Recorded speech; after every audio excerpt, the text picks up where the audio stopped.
जिस जज ने साबिक वजीर आजम नवाज शरीफ को 7 साल कैद की सजा सुनाई, जिस जज ने तहरीक इंसाफ के रहनुमा और वजीर आजम के मुशीर बराए पार्लिमानी उमूर बाबर एवान को बरी किया, आज लाहौर हाई कोर्ट ने इस्लामाबाद की एहतसाब अदालत के साबिक जज अरशद मलिक को मुलाजमत से बरतरफ कर दिया। लाहौर हाई कोर्ट के चीफ जस्टिस कासिम खान की सदारत में इंतजामी कमेटी का इजलास हुआ, जिसमें दीगर 6 सीनियर जजेस ने शिरकत की और जज अरशद मलिक को ओहदे से बरतरफ करने की मंजूरी दे दी। मिसकंडक्ट साबित हो गया और अदालत ने जज अरशद मलिक के खिलाफ कार्रवाई कर दी, मगर अभी भी बहुत से सवालात बाकी हैं। सवाल ये उठ रहा है कि जज अरशद मलिक पर बहुत सारे मिसकंडक्ट का इल्जाम है, किस इल्जाम पर बरतरफ किया गया है? जज अरशद मलिक के सुनाए गए फैसलों का क्या होगा? खासतौर पर नवाज शरीफ को सुनाई गई इस सजा का क्या होगा? इसके अलावा उन्होंने 2 फैसले सुनाए थे, एक में उन्हें बरी किया था, एक में उन्हें सजा सुनाई थी, दोनों का क्या होगा? बाबर एवान की बरियत के फैसले का क्या होगा? नून लीग जज अरशद मलिक की बरतरफी के फैसले से खुश है, मगर हुकूमत भी खुश है। हुकूमत ये समझती है कि अभी एक किरदार को सजा हुई है, इस केस के दूसरे किरदार मरियम नवाज के खिलाफ अभी कार्रवाई होगी। लाहौर हाईकोर्ट के फैसले पर तबसरा करते हुए वजीर आजम के मुआविन खुसूसी बराए एहतसाब और उमूर दाखिला बैरिस्टर शहजाद अकबर ने ट्वीट किया कि जज अरशद मलिक ब्लैकमेल केस के 2 किरदार हैं, उनमें से एक अरशद मलिक खुद बरतरफ हो गए। इस खेल का दूसरा किरदार मरियम नवाज हैं, जिसने जज की नाजेबा वीडियो इस्तेमाल करके अपील पर असरअंदाज होने की कोशिश की। अभी मरियम सफदर को सजा होना बाकी है। शहजाद अकबर ने मजीद लिखा कि वैसे याद रहे कि अरशद मलिक की तैनाती शाहिद खाकन अब्बासी ने की थी। इसके अलावा बैरिस्टर शहजाद अकबर ने मजीद लिखा कि जज अरशद मलिक केस में ये भी याद रखना चाहिए कि अल अजीजिया केस इस जज की अदालत में मुल्जिमान यानी नवाज शरीफ की दरख्वास्त पर मुंतकिल हुआ था और इस केस में मुलव्विस नासिर बट नामी शख्स जज अरशद मलिक का पुराना जानने वाला था। इसके अलावा वजीर आजम के मामले खुसूसी शहबाज गिल ने भी ट्वीट किया और लिखा कि जज अरशद मलिक केस में 2 फरीक थे, एक जज अरशद मलिक जिन्हें आज सजा हो गई, दूसरी मरियम नवाज और नासिर बट को भी सजा मिल सकती है। साथ ही बैरिस्टर शहजाद अकबर ने कहा कि अरशद मलिक की तैनाती शाहिद खाकन अब्बासी ने की। अब सवाल ये उठता है कि अगर शाहिद खाकन अब्बासी के दौर में जज अरशद मलिक की इस्लामाबाद के एहतसाब अदालत में तैनाती की गई, तो क्या वो नवाज शरीफ को सजा दिलवाने और बाबर एवान को बरी कराने के लिए तैनाती की गई थी? दूसरा सवाल ये उठता है कि जज अरशद मलिक के पास नवाज शरीफ का केस कैसे गया? जज अरशद मलिक ने खुद अपने बयान हल्फी में लिखा है कि उनकी इस्लामाबाद की एहतसाब अदालत में तैनाती फरवरी 2018 में की गई थी। उस वक्त एहतसाब अदालत नंबर 1 के जज मोहम्मद बशीर नवाज शरीफ के खिलाफ एवनफील्ड अल अजीजिया और फ्लैगशिप रेफरेंस सुन रहे थे, जिसमें एक एवनफील्ड रेफरेंस का फैसला उन्होंने 6 जुलाई 2018 को सुना दिया और नवाज शरीफ को 10 साल कैद और जुर्माने की सजा सुना दी, जिसे बाद में हाई कोर्ट ने मुअत्तल कर दिया। एक रेफरेंस का फैसला कर दिया, बाकी दोनों रेफरेंसेस की समाअत जारी रखी, जिस पर नवाज शरीफ ने इस्लामाबाद हाई कोर्ट में एवनफील्ड के फैसले को चैलेंज किया और दरख्वास्त की कि ये केस अब कोई और जज सुने, क्योंकि जज मोहम्मद बशीर अपना माइंड बता चुके हैं, सजा सुना चुके हैं। खुद जज मोहम्मद बशीर ने भी अदालत से कहा कि वो केस नहीं सुनना चाहते। और फिर 7 अगस्त 2018 को इस्लामाबाद हाई कोर्ट ने नवाज शरीफ की अपील मंजूर की और कहा कि ये केस दूसरी अदालत सुने। उस वक्त इस्लामाबाद की एहतसाब अदालत में 2 ही जज थे, एक जज मोहम्मद बशीर और दूसरे जज अरशद मलिक। और फिर यह केस जज अरशद मलिक के पास चला गया और फिर उन्होंने 24 दिसंबर को नवाज शरीफ को अल अजीजिया रेफरेंस में 7 साल कैद और जुर्माने की सजा सुना दी। इस फैसले के 6 महीने बाद एक नया तनाज़ा उठ खड़ा हुआ। गुज़िश्ता साल 6 जुलाई को नून लीग की रहनुमा मरियम नवाज ने प्रेस कॉन्फ्रेंस की और दावा किया कि सजा देने वाला खुद बोल उठा है कि नवाज शरीफ के साथ ज्यादती हुई, फैसला किया नहीं, करवाया गया है।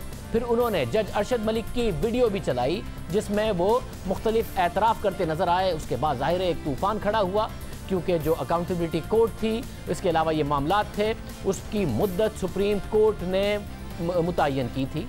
साथ ही सुप्रीम कोर्ट ने एक मॉनिटरिंग जज, सुप्रीम कोर्ट के मॉनिटरिंग जज भी रखे थे। उस सब के बाद ये कैसे हो गया, ये सवाल उठा। इस प्रेस कॉन्फ्रेंस के बाद हुकूमत जज अरशद मलिक के दिफा में आगे आ गई।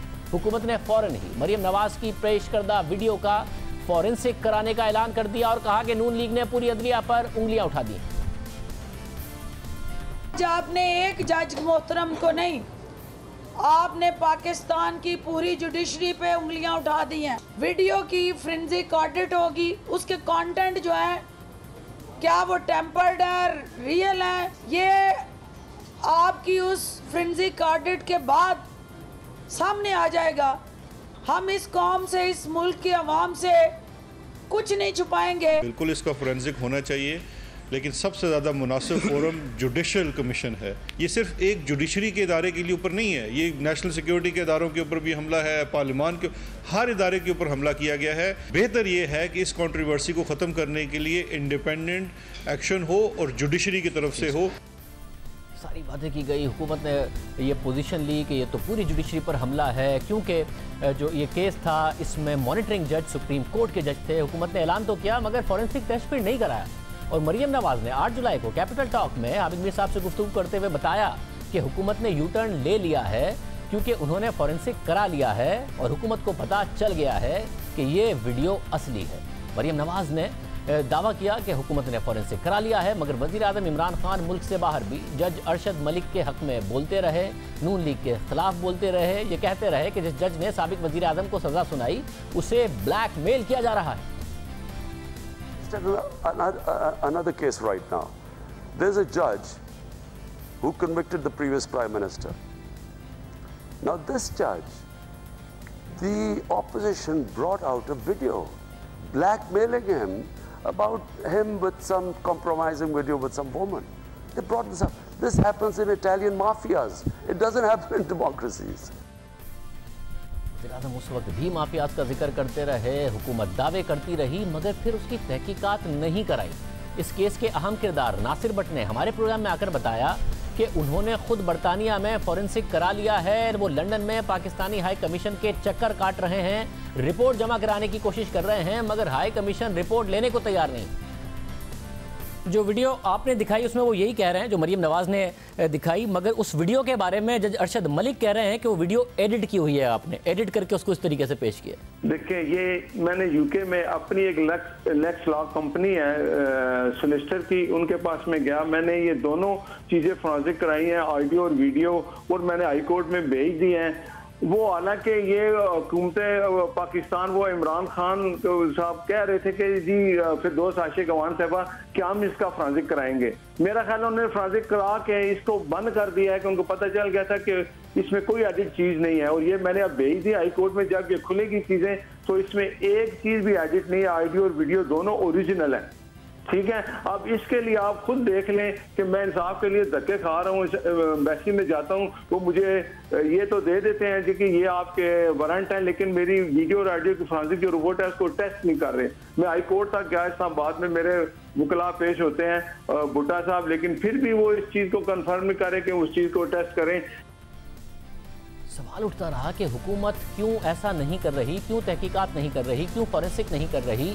इतना ज़बरदस्त मौका मिला है शरीफ ख़ानदान को बेनकाब करने का, ये साबित करने का कि ये माफिया हैं, किस तरीके से ये जजेस को ब्लैकमेल करते हैं, मगर हुकूमत ने कोई तहकीकात नहीं की। हुकूमत ने जज अरशद मलिक की वीडियो की तहकीकात कराने के बजाय जज अरशद मलिक की दरख्वास्त पर नून लीग की क़यादत के खिलाफ तहकीकात शुरू करा दी।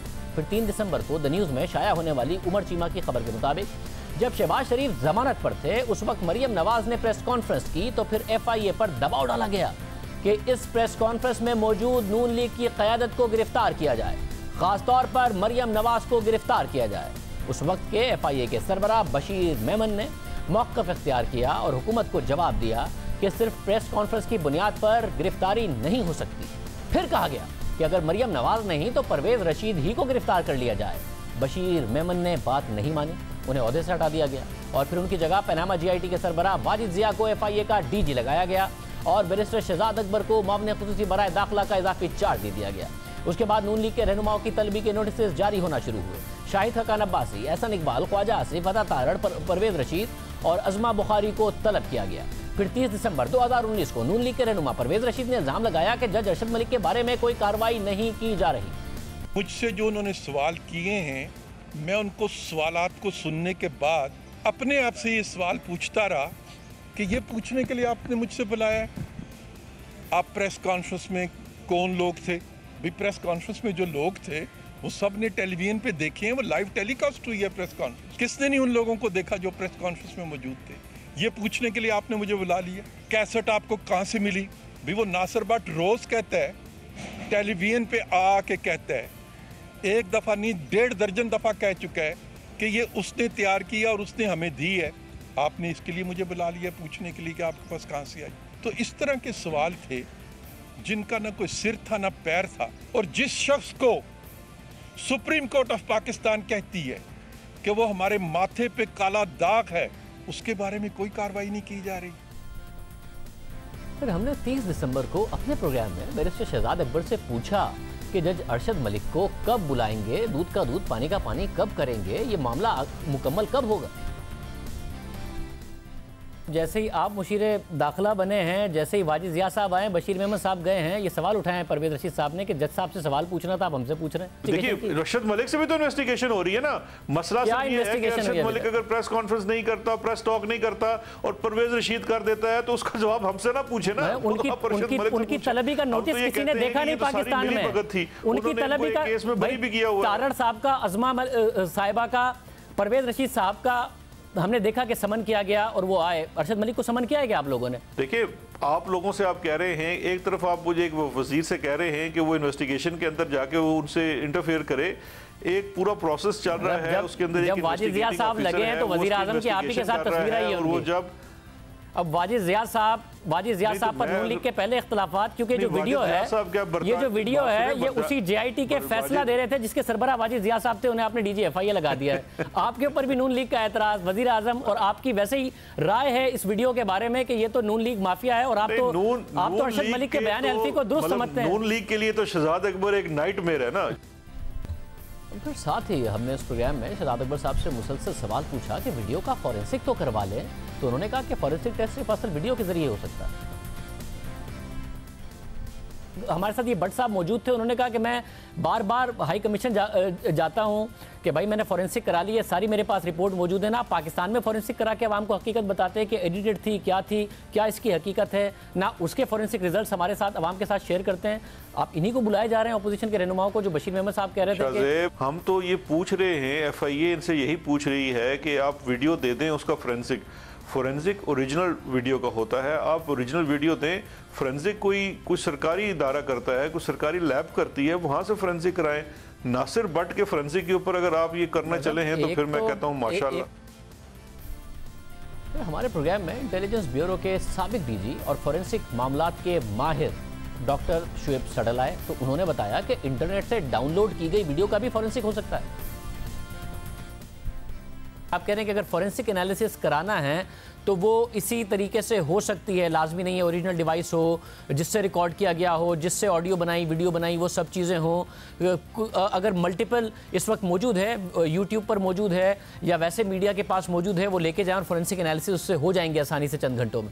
हाँ बिल्कुल हो सकती है। सिर्फ ये है कि अगर आपने उसको किसी कोर्ट प्रोसेस में इस्तेमाल करना है तो फिर वो उसमें लॉ इन्फोर्समेंट वाले इन्वॉल्व होने चाहिए, या अगर कोई सिविल मैटर है जिसमें आप उस एविडेंस को पेश करना चाहते हैं तो सिविल कोर्ट जो है वो रेफरल अथॉरिटी बन रही हो, तो अदरवाइज़ तो आप किसी चीज़ का भी जाके एनालिसिस कराना चाहें तो जो कुछ आपके पास है आप करा सकते हैं। हुकूमत ने न जज के खिलाफ कार्रवाई की, ना ही फॉरेंसिक टेस्ट कराया। लंदन में नासिर भट्ट फॉरेंसिक कराकर पाकिस्तानी सफारत खाने के चक्कर लगाते रहे, मगर हुकूमत ने उस पर भी कार्रवाई नहीं की। मरीम नवाज की प्रेस कॉन्फ्रेंस के सिर्फ 6 दिन के बाद 12 जुलाई को जज अरशद मलिक का बयान हल्फी सामने आया, जो उन्होंने इस्लामाबाद हाई कोर्ट में जमा कराया। जज अरशद मलिक ने अपने बयान हल्फी में लिखा कि अगस्त 2018 को अल अजीजिया स्टील मिल और फ्लैगशिप रेफरेंस को मेरी अदालत में ट्रांसफर किया गया, और जब इन दोनों रेफरेंसेस का ट्रायल जारी था तो इस दौरान नवाज शरीफ के जानने वालों और हामियों ने मुतअद्दिद दफ़ा मुझसे रब्ता किया और नवाज शरीफ समेत दीगर मुल्जिमान को बरी करने के लिए मेरे सामने मुतालबात रखे गए, मुझे धमकियां दी गई, साथ ही मुझे वरगलाने की कोशिश भी की गई। जज अरशद मलिक ने अपने बयान हल्फी में लिखा कि एक समाजी नशिस्त के दौरान जिसमें नासिर जंजुआ और मेहर जिलानी भी शरीक थे, उसमें मुझे नासिर जंजुआ एक साइड पर लेकर गए और मुझसे मिन्नत समाजत की कि मैं अल अजीजिया और फ्लैगशिप रेफरेंस में रिहाई का हुक्म दे दूं, और मुझसे कहा गया कि अगर अल अजीजिया और फ्लैगशिप रेफरेंस में बरियत का फैसला दिया जाता है तो नवाज शरीफ मेरी तरफ से मुंह मांगी रकम अदा करने के लिए तैयार हैं। मैंने इस पेश करदा रिश्वत की ऑफर को मुस्तरद कर दिया। रिश्वत की पेशकश जब मैंने मुस्तरद की तो बाद में नासिर भट्ट की तरफ से मुझे ढके छुपे अल्फाज में डराने और धमकाने की कोशिश की गई। मुतालबात, लालच और धमकियों के बावजूद मैंने दिसंबर 2018 में अल अजीजिया और फ्लैगशिप रेफरेंस का फैसला सुना दिया, जिसमें अल अजीजिया में सजा सुना दी, फ्लैगशिप में बरी कर दिया।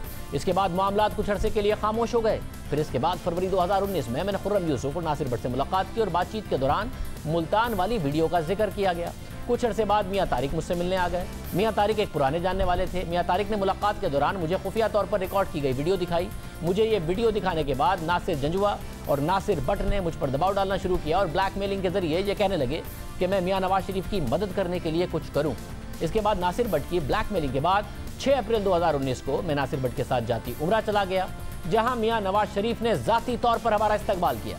जाती उम्रा की मुलाकात के कुछ दिन बाद नासिर भट्ट ने मुझसे फिर मुलाकात की और इस बार उनके पास अपील का मुसव्विदा मौजूद था। मैंने ना चाहते हुए भी इस मुसव्विदे पर नजरसानी की और उनके मुतालबात के तहत कुछ तजावीज़ भी दी। मरियम नवाज की प्रेस कॉन्फ्रेंस को देखने के बाद मुझे ये एहसास हुआ कि इस नशिस्त में जिसमें मैंने अपील के मुसव्विदे पर बात की उसे खुफिया तौर पर रिकॉर्ड किया गया, क्योंकि इस मुलाकात में होने वाली बातचीत को एडिट करके इसके कुछ हिस्सों को जोड़ तोड़ कर इस ऑडियो वीडियो का हिस्सा बनाया गया था, जिसे इस प्रेस कॉन्फ्रेंस में चलाया गया था। अब उन्होंने ये इल्ज़ाम लगाया कि इसे जोड़ तोड़ कर किया गया, इसलिए हुकूमत की तरफ से फॉरेंसिक का ऐलान किया गया, मगर हुकूमत ने फॉरेंसिक नहीं कराया, क्योंकि उस वीडियो में तो वो ये कहते नजर आ रहे थे, नासिर भट्ट को ये बताते नजर आ रहे थे कि नवाज शरीफ के खिलाफ फैसला मुझे मेरी एक मुबैना वीडियो दिखाकर लिया गया, जो उस वक्त बनाई गई कि जब मैं मुल्तान में था और 2003-2004 की ये बात है। जज अरशद मलिक ने तो अपने बयान हल्फी में दावा किया कि उन्हें ब्लैकमेल किया गया, मगर गुज़िश्ता साल 27 दिसंबर को जब हमने इस केस के अहम किरदार नासिर भट्ट का इंटरव्यू किया तो उन्होंने बताया कि जज अरशद मलिक ने मुझे बताया था कि जस्टिस साकिब निसार ने मुझे बुलाकर कहा था कि आपने कानून से हटकर फैसला सुनाना है। जज अरशद मलिक ने कहा कि मैं दिखाऊंगा, आपको लिखवाऊंगा, और आपने वीडियो बना ली। आपने जज अरशद मलिक को बताया था कि मैं आपकी वीडियो बनाने लगा?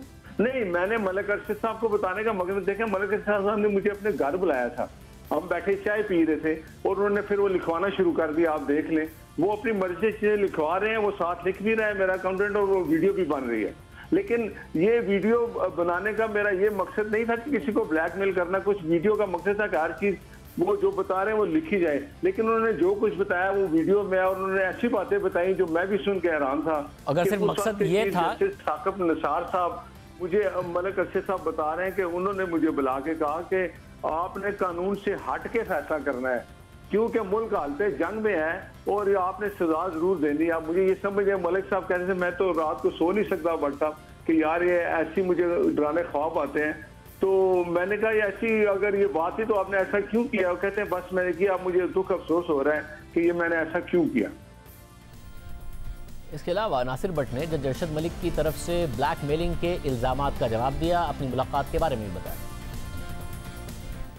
जज अरशद मलिक अपने बयान हल्फी में कह रहे हैं कि जब आपने प्रेशराइज किया और वो सारी बातें की कत्ल वाली, और वो फिर भी नहीं माने। वो कहते हैं मैंने दिसंबर में अपने ज़मीर के मुताबिक मेरिट पर फैसला दे दिया दिसंबर 2018 में, तो फरवरी 2019 में आपने और खुर्रम यूसुफ ने उनसे मुलाकात की और बातचीत के दौरान आपने उनसे पूछा कि नासिर जंजुआ ने आपको मुल्तान वाली वीडियो दिखाई है, वही मुबैना वीडियो जिसके बारे में आप कहते हैं अरशद मलिक आप वाली वीडियो में कहते नजर आ रहे हैं कि उन्हें ब्लैकमेल किया गया था। जब उन्होंने कहा कि नहीं उन्हें इस वीडियो का पता नहीं है, तो आपने धमकी आमेज लहजे में उनसे कहा कि आपको कुछ दिन के अंदर ये वीडियो दिखा दी जाएगी, जिसके कुछ अर्से बाद मियां तारिक ने जज अरशद मलिक से मुलाकात की और उन्हें वो वीडियो दिखा दी। यानी फरवरी 2019 में आपने उन्हें धमकी दी कि उन्हें वीडियो दिखा दी जाएगी। बात ये मलिक अरशद साहब ने मुझे बताया, उस अगर वो वीडियो आप देखें तो मुझे बता रहे हैं कि मुझे कुछ लोगों ने वीडियो दिखाई, जिसके वीडियो को देख के तो मेरा खुदकशी करने को दिल कर रहा था। तो मैंने पूछा जी क्या वो वीडियो थी? कहते हैं जी बस वो पुरानी वीडियो थी, ऐसी थी। मैं भी बड़ा हैरान हूं कि वीडियो उनके पास कैसे, वो तो मुझे बता रहे हैं उसमें, तो मैं उनको कैसे वीडियो दिखा सकता हूँ? वो हर बात में ये बात जरूर दोहराते थे कि यार मैंने बड़ी ज्यादती की मियां साहब के साथ मिलके, उन लोगों ने मिलके तो मुझे इतना प्रेशराइज किया कि मैं सजा देने पे मजबूर हो गया। ये सारी बातें मलिक साहब कह रहे हैं जो वीडियो में है, तो मैं उनको कैसे कुछ चीज दिखा के प्रेशराइज कर सकता हूँ? और मुझे तो वो खुद अपने घर बुला रहे हैं, मुझसे मिलते रहते हैं। अगर वो ऐसा समझते तो मुझसे मिलते ही ना, मुझे अपने घर बुलाते ही ना। साथ ही नासिर भट्ट ने अपने और जज अरशद मलिक की जाती उम्रा में साबिक वज़ीर आज़म नवाज शरीफ से मुलाकात की तस्दीक की और फिर तफसीलात भी बताई। आपने जब उनकी मियां साहब से मुलाकात कराई तो उस मुलाकात में क्या क्या बातें हुई? मियां साहब ने उनसे क्या कहा, इन्होंने क्या कहा, और उस मुलाकात में कौन कौन मौजूद था? मैं था, मियां साहब से कोई बात नहीं थी। वो मलिक अरशद साहब भी उनको तफसील बताते रहे, मियां साहब आगे से आना करते हैं। इसके अलावा मियां साहब ने कोई बात नहीं की, मियां साहब खामोश थे। अब जब ये भी बात बताऊं, जब हम मैं और मलिक अरशद साहब वहां से मिल के वापस आए गाड़ी में, तो अब उन्होंने मुझे ये कहा, मलिक अरशद साहब ने, कि यार मेरा दिल इतना परेशान हो गया है, इस बंदे ने मुझे कितना प्यार से मिला है, कोई इसने दिल में ये बात नहीं कही, कोई ऐसी बात नहीं की, तुमने मुझे साथ दिया है, और जो मैंने सारी बातें बताई हैं, मेरा दिल इतना परेशान है कि यार मैंने इस बंदे के साथ क्यों इतनी ज्यादती की। वो कहते हैं कि आप बहुत ज़्यादा गुस्से थे क्योंकि आपने इदारों पर डाला, और जज अरशद मलिक कहते हैं कि मैंने तो साफ साफ बता दिया कि नहीं मियां साहब, मैंने शाइस्ता रेजिम ने बताया कि मैंने तो मेरिट पर फैसला दिया, जिस पर आप उनसे बड़े नाराज़ थे, और वहाँ से निकलकर आपने कहा कि आपने ये बात क्यों की कि मेरिट पर फैसला दिया है, अब इसका इजाला करें। आपने मुझे मियां साहब के आगे शर्मिंदा किया है, अल अजीज़िया के खिलाफ अपील में मेरी मदद करें, और आपने इस मामले पर कहा कि मैं वकीलों की खिदमात मैंने हासिल की हुई हैं, ड्राफ्ट मैंने तैयार कर लिया है, मगर इस पर नज़रसानी के लिए आपको तजावीज़ देनी होंगी। ये आपने जज अरशद मलिक से कहा, जिन्होंने मियां साहब के खिलाफ फैसला दिया था। फिर वो आगे कहते हैं कि मैंने ब्लैकमेलिंग की वजह से इस मुतालबे को पूरा करने के लिए हामी भर ली, और उसके बाद वो मुलाकात हुई जिसकी आपने वीडियो बनाई। मलिक अरशद साहब के पास सिक्योरिटी है, पुलिस है, हर चीज है, अगर वो ना चाहे तो मैं उनसे कैसे मिल सकता हूँ, अगर वो ना चाहे तो मैं उनके पास कैसे जा सकता हूँ, अगर वो चाहे तो मुझसे मिले, ना चाहे तो मुझसे ना मिले, मेरे पास कौन सी ऐसी चीज है कि उनसे मैं जबरदस्ती मिल सकता हूँ। आप ये खुद बात, इतना तो आपको अंदाजा हो सकता है कि मैं ये कोई जबरदस्ती वाली ना बात थी ना कुछ था, ये हर चीज मलिक अरशद साहब की ख्वाहिश पे हुई, उनका दिल चाह रहा था मिलने को। खुद जज अरशद मलिक ने भी इस बात को तस्लीम किया कि वो नवाज शरीफ से मिलने जाती उम्रा गए। जज अरशद मलिक का बयान इस लिहाज से अहम है क्योंकि जज अरशद मलिक ने यही बातें अपनी FIR में दर्ज कराईं और FIA ने उसकी तहकीकात शुरू कर दी। FIA ने मुलजिम मियां तारिक महमूद को गिरफ्तार किया, मगर इस्लामाबाद हाई कोर्ट ने 2 जून को मियां तारिक को जमानत पर रिहा कर दिया और कहा कि अदालत के बार बार सवाल करने के बावजूद तफ्तीशी अफसर मुलजिम मियां तारिक के जुर्म में मुलव्विस होने से मुताल्लिक मवाद पेश नहीं कर सके। फैसले में जजिस ने सवाल उठाया कि जज अरशद मलिक 19 साल तक और बिलखुसूस ज़ेर इंतवा केस में मुसलसल मुबैना दबाव के बावजूद खामोश क्यों रहे, उस पर भी बात करेंगे। मगर पहले इस केस के दीगर किरदारों की बात करते हैं। FIA में नासिर जंजुआ, गुलाम जिलानी और खुर्रम रसूल को गिरफ्तार किया, मगर फिर अपनी रिपोर्ट में बताया कि इन तीनों के खिलाफ शवाहिद नहीं मिले। अदालत ने FIA की रिपोर्ट की बुनियाद पर मुल्जिमान को बरी कर दिया। इस हुकूमत में FIA की रिपोर्ट की बुनियाद पर ये तीनों मुल्जिमान बरी किए गए, जिनमें का आज भी तहरीक इंसाफ कह रही है कि उन्हें सज़ा हो सकती है। FIA ने नासिर जंजुआ, गुलाम जिलानी और खुर्रम रसूल को गिरफ्तार किया था और इन तीनों के खिलाफ शवाहिद नहीं मिले थे और अदालत ने फिर उन्हें बरी किया था। इसके बाद FIA ने मई में इंसदाद दहशतगर्दी की अदालत से इन तीनों अफराद को दोबारा गिरफ्तार करने की दरख्वास्त की और साबिर क्राइम की अदालत से रिहाई के बाद FIA ने दोबारा से तहकीकात करनी है ये कहा, इसलिए उन्हें दोबारा गिरफ्तार करने की इजाज़त दी जाए, मगर अदालत ने यह दरख्वास्त भी मुस्तरद कर दी। एक मुलजिम को अदालत ने जमानत दे दी, 3 को बरी कर दिया। एक मुलजिम नासिर बट बरतानिया में है, कोई पेशरफ नहीं हो सकी। हुकूमत इल्ज़ामात लगाती रही लेकिन कुछ नहीं किया। हुकूमत ने कोई तवज्जो नहीं दी, मगर खुद अदलिया मुसलसल जज अरशद मलिक के किरदार पर सवाल उठाती रही। ये केस जब सुप्रीम कोर्ट गया तो फैसले के आखिर में उस वक्त के चीफ जस्टिस आसिफ सईद खोसा ने जज अरशद मलिक के कंडक्ट पर रोशनी डाली। फैसले में चीफ जस्टिस ने लिखा कि जज अरशद मलिक की तरफ से जो प्रेस रिलीज और बयान हल्फी जारी किया गया वो उनके खिलाफ वजनदार फर्दे जुर्म है। जज अरशद मलिक का तस्लीम शुदा कंडक्ट जो प्रेस रिलीज और बयान हल्फी से उभर रहा है उससे बू आती है। ताकुन ज़दा तर्ज अमल में इतनी सलाहियत है जो पूरी अदलिया पर बतौर इदारा बुरा नाम ला सकती है। जज अरशद मलिक ने अपनी प्रेस रिलीज और बयान हल्फी में यह तस्लीम किया कि उनका एक मशकूक माजी था। उन्होंने अपने हवाले से शर्मनाक हक़ाइक़ को छुपाए रखा था जिसकी वजह से उन्हें ब्लैकमेल करना आसान था। ट्रायल के दौरान जज अरशद मलिक नवाज शरीफ से हमदर्दी रखने वालों से निजी मुलाकातें करते रहे। उन्हें दौरान समाअत धमकियां और रिश्वत की पेशकश भी की गई उनके बकौल, लेकिन उन्होंने इस बारे में किसी आला हुक्काम को नहीं बताया और ना ही खुद को ट्रायल से अलग करने पर गौर किया। सिर्फ यही नहीं, जज अरशद मलिक ने सजायाफ्ता शख्स के बेटे से किसी और मुल्क में मुलाकात भी की और बिलाखिर जज अरशद मलिक ने सजायाफ्ता शख्स की उनके अपने ही फैसले के खिलाफ अपील में मदद शुरू की कोशिश की। जज का ऐसा तस्लीम शुदा कंडक्ट हैरान कुन है। उनके इस गैर अखलाकी और काबिल नफरत तर्ज अमल ने हज़ारों ईमानदार जजिस का सर शर्म से झुका दिया है। चीफ जस्टिस ने अपने फैसले में मजीद लिखा कि अटॉर्नी जनरल ने हमें यकीन दहानी कराई है कि जज अरशद मलिक को दोबारा लाहौर हाई कोर्ट के हवाले किया जाएगा। हम ये उम्मीद रखते हैं कि उनकी वापसी लाहौर हाई कोर्ट उनके खिलाफ कार्रवाई का आगाज़ करेगी। यानी खुद सुप्रीम कोर्ट को हुकूमत को कहना पड़ रहा था, अटॉर्नी जनरल यकीन दहानी करा रहे थे कि जज अरशद मलिक के खिलाफ कार्रवाई की जाएगी। हुकूमत वरना नून लीग के खिलाफ कार्रवाई कर रही थी, जज साहब का दिफा कर रही थी। इसी तरह 18 जून को जस्टिस काजी फाइज ईसा केस की समाअत के दौरान एहतसाब अदालत के जज अरशद मलिक का भी जिक्र आया था। जस्टिस उमर अता बंदियाल ने कहा कि जज को मालूम होना चाहिए कि वो अवाम की नज़रों में है। हम जजेस को इस हवाले से मोहतात होना चाहिए। आपकी नाक के नीचे डिस्ट्रिक्ट जुडिशरी में क्या होता है आपको इल्म नहीं। जस्टिस उमर अता बंदियाल ने कहा कि आपने मालूमात हासिल कर ली और फिर अपने पास रख ली ताकि उन्हें उस वक्त इस्तेमाल करें जब कोई पिच से बाहर निकल कर खेले। इंजीनियरिंग के इल्जामात हैं, बदकिस्मती से हम इस्तेमाल हुए। मैं एहतसाब अदालत के जज की बात कर रहा हूँ जिन्हें आपकी वजारत ने तैनात किया। हम इसे ठीक करेंगे और हो सकता है इस फैसले में ही उसे ठीक कर दें। जस्टिस उमर अता बंदियाल ने कहा कि एहतसाब अदालत के जज जिनका माजी खराब रहा उनकी तो कोई निगरानी नहीं की गई। जज अरशद मलिक को कुछ नहीं हुआ। यहाँ जस्टिस काजी फाइज ईसा और दीगर जजेस मुकदमात का सामना कर रहे हैं। जस्टिस मकबूल बाकिर ने रिमार्क्स दिए कि मुल्क में एहतसाब के नाम पर जो तबाही हो रही है उस पर भी फैसले में लिखेंगे। जुडिशरी इस हवाले से मुसलसल जज अरशद मलिक के हवाले से सवालात उठाती रही, कार्रवाई का कहती रही। 14 मई को इस्लामाबाद हाई कोर्ट में मियां तारिक की दरख्वास्त जमानत की समाअत करते हुए जस्टिस अतर मिनल्ला ने पूछा कि इतने साल गुजरने के बाद जज को मालूम हुआ कि उन्हें नशा आवर शय पिलाकर वीडियो बनाई गई थी, या तो जज वीडियो को जाली करार देकर उससे इनकार करते। जज तो खुद तस्लीम कर रहे हैं कि वीडियो जेन्युइन है, तो फिर उनके खिलाफ कार्रवाई होनी चाहिए। जस्टिस अतर मिनल्ला ने मजीद रिमार्क दिए कि जुडिशल ऑफिसर अपना मिसकंडक्ट तस्लीम कर रहा है। क्या कोई जज ये मौक़िफ़ इख्तियार कर सकता है कि उसे नशा आवर शय पिलाकर ऐसी वीडियो बनाई गई? जुडिशल अफसर का ये एतराफ़ तो खुद हमारे लिए शर्मिंदगी का बाइस है। चीफ जस्टिस ने FIA से सवाल पूछा कि आपने मुल्जिमान को गिरफ्तार कर लिया, क्या आपने जज का बयान रिकॉर्ड किया? FIA की तफ्तीश का ये मयार है? जज किसी के घर गया ही क्यों था कि उसकी ऐसी वीडियो बनाई गई? यानी अदालत FIA से कह रही है कि आपने जज से सवाल क्यों नहीं पूछा, और ये सारे मामला हो रहे थे। इस्लामाबाद हाई कोर्ट ने ही जज अरशद मलिक का मामला लाहौर हाई कोर्ट को भेजा और अब लाहौर हाई कोर्ट ने तकरीबन 1 साल बाद जज अरशद मलिक की बरतरफी का फैसला सुना दिया।